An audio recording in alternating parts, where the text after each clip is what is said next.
پاک انڈونیشیا تعلقات میں نیا باب، دونوں ممالک کے درمیان متعدد شعبوں میں مفاہمتی یادداشتوں کا تبادلہ۔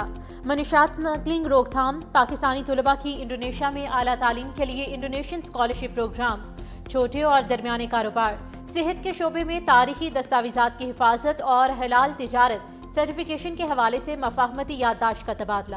وزیراعظم شہباز شریف کا کہنا تھا کہ پاکستان اور انڈونیشیا کے تعلقات 75 سال پر مبنی اور ہر آزمائش پر مضبوط رہے۔ پاکستانی ڈاکٹرز، میڈیکل پروفیسرز اور ماہرین کو انڈونیشیا بھیجنے پر اتفاق کیا۔ انڈونیشین صدر نے شاندار میزبانی پر شکریہ ادا کیا، کہا پاکستانی فضائی حدود میں JF-17 طیاروں کی سلامی کو اعزاز قرار دیا۔ انڈونیشین صدر کا دونوں ممالک کے تاریخی تعلقات اور تعاون کا خیر مقدم۔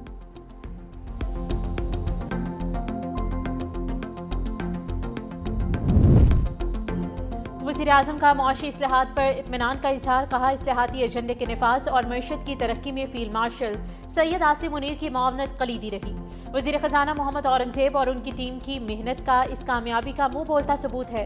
ملک نے ڈیفالٹ کے خطرے سے نکل کر استحکام اور ترقی کی سمت میں اہم قدم اٹھایا۔ قوم اور سیاسی جماعتوں کی قربانیوں سے یہ ممکن ہوا ہے۔ پاکستان جلد قرضوں سے نجات پائے گا، معاشی طور پر خود کفیل ہوگا اور عوام کی خوشحالی کے لیے محنت جاری رہے گی۔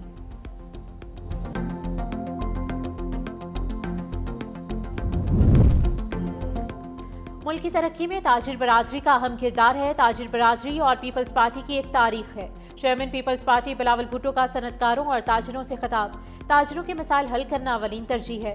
کوشش ہے کہ پنجاب کی بزنس کمیونٹی سے کچھ سیکھنے کو ملے۔ پیپلز پارٹی نے CPEC کی بنیاد رکھی، جس کی بدولت کئی ترقیاتی منصوبے مکمل ہوئے۔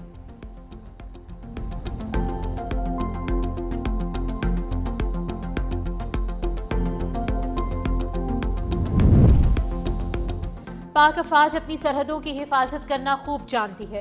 پاکستان نے مارکہ حق میں بھارت کو تاریخی شکست دی، ہمیں اپنے شہداء پر فخر ہے۔ وفاقی وزیر ریلوے حنیف عباسی کی میڈیا سے گفتگو، کہا ہم نے پاکستان کو نفرت اور انتشار کی سیاست سے بچانا ہے۔ دشمن فوج کی وجہ سے پاکستان کی طرف میلی آنکھ سے دیکھنے کی جرات نہیں کر سکتا۔ عوام اپنی فوج کے شانہ بشانہ کھڑی ہے۔ دہشت گردوں کا کوئی دین اور کوئی مذہب نہیں ہوتا۔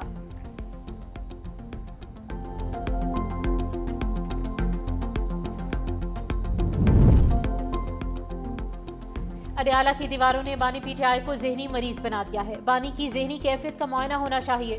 وزیر اطلاعات پنجاب عظمہ بخاری کی نیوز کانفرنس، کہا قانون کی دھجیاں اڑانے والے آج قانون کی پاسداری کا درس دے رہے ہیں۔ اڈیالہ کا قیدی MQM Part 2 بن چکا ہے۔ 9 مئی کو آگ لگانے والے تم ہوتے کون ہو؟ پاکستان کے لیے تب بھی خطرناک تھے، آج بھی خطرناک ہیں۔ بانی PTI اپنے دور میں سیاسی مخالفین کو دھمکیاں دیتا تھا۔ بھارتی میڈیا بانی PTI کا منفی بیانیہ پھیلاتا ہے۔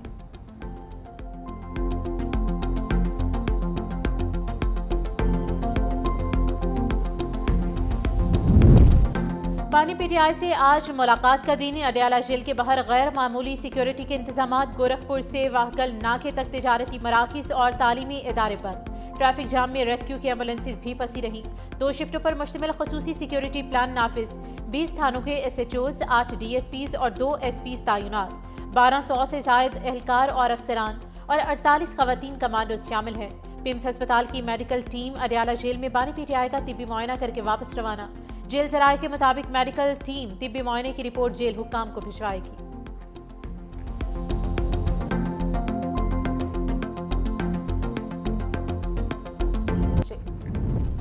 پاکستان میں کرپشن میں واضح کمی کے باوجود پولیس بدعنوانی میں سر فہرست، ٹرانسپیرنسی انٹرنیشنل سروے رپورٹ میں انکشاف۔ رپورٹ کے مطابق بدعنوانی کے تاثر میں ٹینڈر اور پروکیورمنٹ دوسرے، عدلیہ تیسرے، بجلی اور توانائی چوتھے اور صحت کا شعبہ 5ویں نمبر پر ہے۔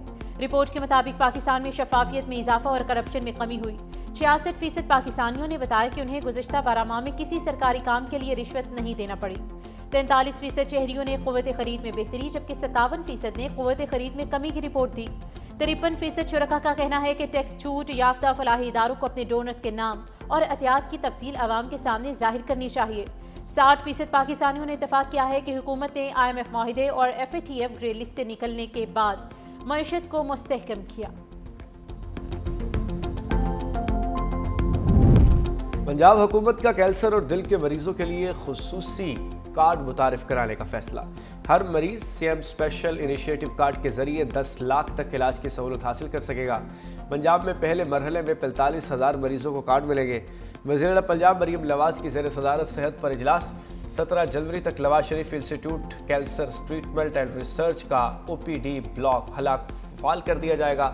نواز Sharif institute of cardiology Sargodha 31 جنوری تک فعال کرنے کی ڈیڈ لائن مقرر۔ وزیر اعلیٰ سندھ سید مراد علی شاہ کی زیر صدارت صوبائی انسداد پولیو ٹاسک فورس کا اجلاس۔ سندھ میں پولیو کے موجودہ کیسز کا جائزہ لیا۔ 2025 میں اب تک 9 کیسز رپورٹ ہوئے۔ وائرس کی موجودگی کراچی، بدین، ٹھٹھو، حیدرآباد، لاڑکانہ، قمبر اور میرپور خاص کے مختلف علاقوں میں پائی گئی۔ وزیر اعلیٰ سندھ کی خصوصی پولیو مہم کے لیے سخت نگرانی کی ہدایت۔ مہم 15 سے 21 دسمبر تک جاری رہے گی۔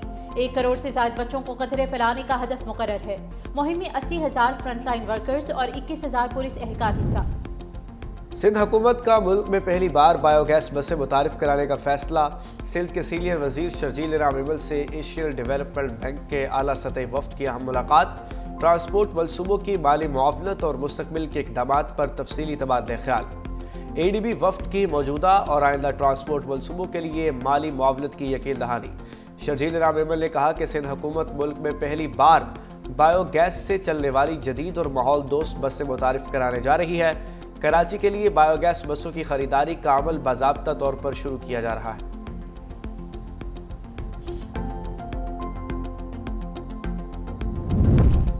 وزیر بلدیات سندھ ناصر حسین شاہ سے ورلڈ بینک مشن کے وفد کی ملاقات۔ ورلڈ بینک کے تعاون سے جاری ترقیاتی منصوبوں کا جائزہ لیا۔ ناصر حسین شاہ کا کہنا ہے کہ کراچی بڑا شہر ہے، جس کی وجہ سے مسائل بھی زیادہ ہیں۔ ورلڈ بینک کے تعاون سے جن منصوبوں کو شروع کیا ہے ان پر تعمیراتی کام تیزی سے جاری ہے۔ سندھ کے تمام مقامی حکومتوں کو سپورٹ کر رہے ہیں۔ وزیر بلدیات سندھ ناصر حسین شاہ نے ورلڈ بینک کے تعاون کو سراہا۔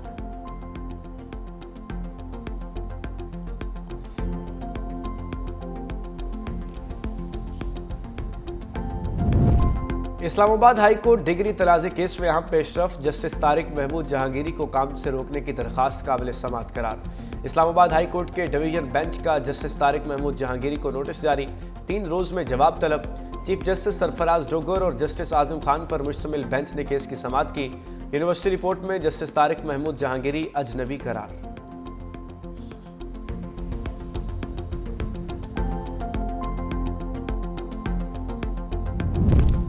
معروف صوفی بزرگ حضرت شاہ عبد اللطیف بھٹائی کی درگاہ سے چاندی چوری۔